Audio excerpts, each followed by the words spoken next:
Hey, I wanted to give you a little audio clip of about 12 or 13 slides for our chapter 3, Justice and Economic Distribution. This is a great chapter to begin to see some of the economic and justice disparities in the world and in our own country. If you read the introduction, you can see some of the issues right off the bat, which is our progressive tax system. The top rate now is about 37% for top wage earners, thanks to President Trump's recent tax reform. The lowest is currently 10%. But the disparity between the top income earners and the lower version of income here in the United States is astronomical. I mean, the after-tax income of the richest 20% of income earners is greater than the bottom 80% combined. That's a very telling statistic. It's interesting, however, to see how we got here. Why does the United States use a progressive tax system? That brings the question, is it ethically right for those who are wealthier to pay more taxes because they are more successful? Maybe they work harder or longer hours, or maybe they're smarter in their investments. Are they getting punished for pursuing a better life for themselves or a better life for their family, their children? Of course, on the flip side of that is by not having a progressive tax system, we would only increase the disparity between the extremely wealthy and those who are in poverty. So we're not going to answer those questions, but I bring that up because as you review this chapter, I want you to think about our country, and is our country economically just? So think about it. Is it economically just? Justice can mean different things to different people, but in most ways, it deals with fairness, right? What is fair in your eyes might not be fair in my eyes. But most of us would agree, as Aristotle did too, that we should treat similar cases the same, except if there is some kind of difference. And so that's pretty logical. I think court cases also do that. So you're going to come into contact also with a philosopher by the name of John Mills in this chapter. John Stuart Mills, and he was the first to state that one is treated unjustly when one's moral rights are violated. You can read more about him in this chapter, but do note that he is the first to argue for the formation of labor and capital partnerships, promoting equality among workers and among owners. One of the other things we need to look at is the 5 rival principles of distribution. Now, each of these particular principles has, of course, its own merits and its own problems, as pretty much everything else does. But as you review these, think about your own circumstances and how you would react to if these principles were put in place. Our current free market capitalistic society has certainly doesn't have an equal share going to every individual. But if you look at that in regards to income, think about those who don't work or those who may not work as hard or may not work as long. Should they be receiving the same income as those who are diligent, those who are working hard or working many hours? Should all income be distributed equally? These are the questions to answer regarding economic distribution. There is a biblical parable to this, the workers in the vineyard. I think it's in Matthew chapter 20, that we can parallel what we are reviewing here, the equal pay principle. You can see, if you do read it, or if you're interested in reading, what would we likely expect to happen if someone is given the same pay for those who work 12 hours compared to someone who only worked 1 hour, yet they are getting the same pay? You might find it an interesting read if you want to go that direction. Walzer seemed to have it right when he stated that distribution principles depend on certain social norms.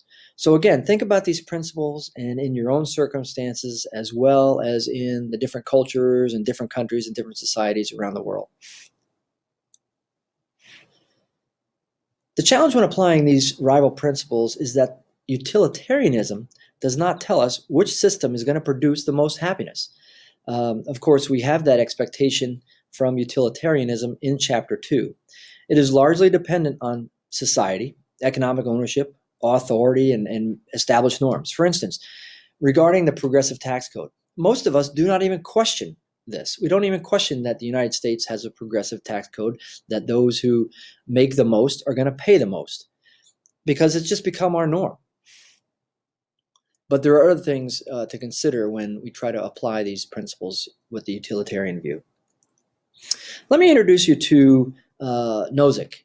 Nozick he's got some considerable time given in this chapter, and you want to pay attention especially to his entitlement theory. One of the biggest takeaways is that libertarians refuse to restrict individual liberty, even if doing so is going to increase overall happiness. And basically that people are really entitled to their holdings as long as those holdings were acquired justly. So spend a good chunk of time looking at his entitlement theory. There's going to be some quiz questions on that.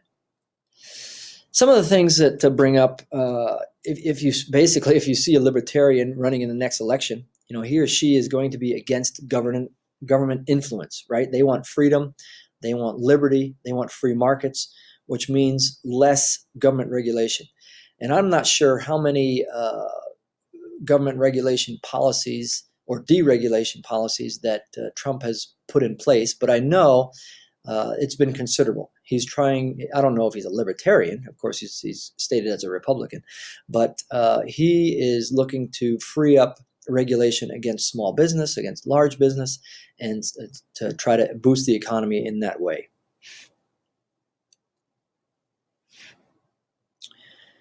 So let's see here. Basically, again, they want liberty, they want free markets, they don't want government intervention, and those are the things that a libertarian is pursuing. The question really comes, libertarians want the freedom to dispose of their wealth or their property as they wish, as long as they acquired it fairly. But a question arises is, do they have some social obligation to help those who are less fortunate? That's something to consider. Rawls' theory is also given considerable exposure in this chapter. He is considered an influential contemporary philosopher and provided some alternatives to utilitarianism. He suggests that we should imagine people in the original position, and I'll give you more information about that in a second. But basically that we choose on the basis of self-interest, that each individual is going to choose a set of principles for governing a society that is going to be best suit himself, herself, or their loved ones. The original position basically provides an opportunity for people to choose their own principles of justice. Now, this never happens, right? We know that it's like us going back and establishing all the rules and the laws of the United States, the land, without any consideration of social class, authority, race, talent, et cetera, et cetera. So, of course, this it never happens. But regardless of a particular person's interests, people in the original position are going to want more rather than less. And so these are called primary social goods. They want to maximize this, right? They want to have certain liberties. And inequalities are justified if they give the greatest expected benefit to the least advantaged members of the society. Rawls kind of rejects utilitarianism because it could permit an unfair distribution of benefits and burdens. Contrary to Nozick, Rawls believes that social justice really concerns the basic structures of society, not transactions or property transactions between two parties. One of the things to take a look at is the veil of ignorance.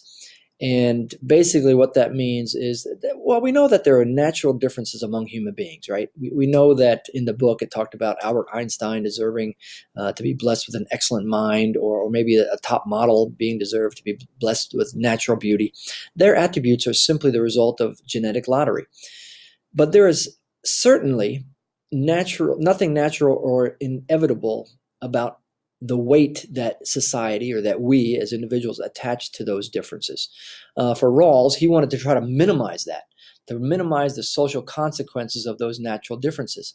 He stresses that no one deserves his or her particular natural characteristics, but Rawls goes beyond this to argue that even personal characteristics like diligence and perseverance reflect the environment in which one was raised. Now that brings up a pretty interesting point.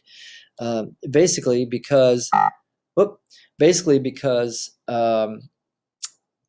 it brings up the topic of what our class discussion was this past chapter, in chapter 2 and chapter 1, and where one develops their morality and their ethical position, right? So make sure you're aware of the